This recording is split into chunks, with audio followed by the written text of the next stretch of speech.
But whatever industry you pick, if you outwork everybody, if you try to be a little smarter than everybody, if you try to be a better salesperson than everybody, if you try to be better prepared than everybody, you've got your best chance. Because if you don't do it and somebody else does.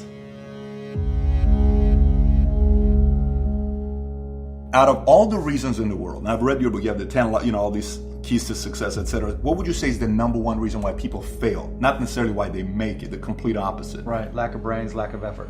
Lack of brains, lack of effort. Yeah, they don't do the work. They don't learn, when you walk in the room, when you start a business and you start to talk about somebody, you're never in a vacuum with no competition, unless you're just extremely lucky. And if there's going to be competition, that means somebody else knows your business as well as you do when you get started. And if you walk into a competitive environment and they still know more about the business than you do and more about your customers, you're going to lose. But most people don't consider that. They don't do the work. They don't learn more about their industry. They don't know even about their business. And so you've got to put in the effort to know more about your industry than anybody else. And that's the brains part, and that's the effort part as well. Because look, if you're competing with me, you better know what you're doing. Otherwise, I'm going to kick your ass.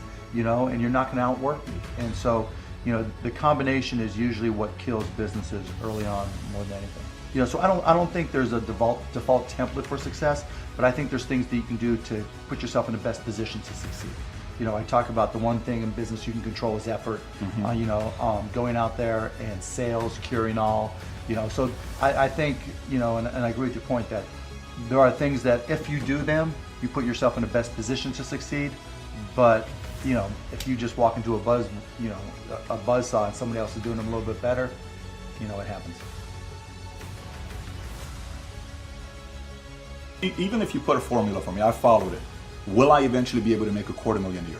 If I follow the plan, I'm not talking about 100 million. Yeah, but you got to pick where too, right? Right. So I was industry-wise, right? maybe? Yeah, I was at a business plan competition, and they were talking about making big money reselling travel plans and making $3 in affiliate commissions, right? It's just not going to happen. You have to be smart. You have to be smart. You can pick the wrong things, and you're talking, alluding to it earlier about entrepreneurs being born or built, and I think I knew I was wired to be excited about business. How or why, I don't know, but and there's certain guys that have the genetics to jump out of the gym, right? There's certain guys, that when they golf, they have the muscle memory and the discipline. Dirk Nowitzki may not be the most talented guy in the NBA, but his discipline and his focus to do what's necessary to be successful, he's willing to do, and combine it with being 7 feet tall and being skilled, it makes him an amazing basketball player. So it's understanding what your skill set is, finding the right place to use those skills, and then going for it.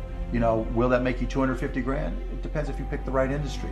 But whatever industry you pick, if you outwork everybody, if you try to be a little smarter than everybody, if you try to be a better salesperson than everybody, if you try to be better prepared than everybody, you've got your best chance. Because if you don't do it and somebody else does, I have the saying, work like someone's trying to take it all away from you.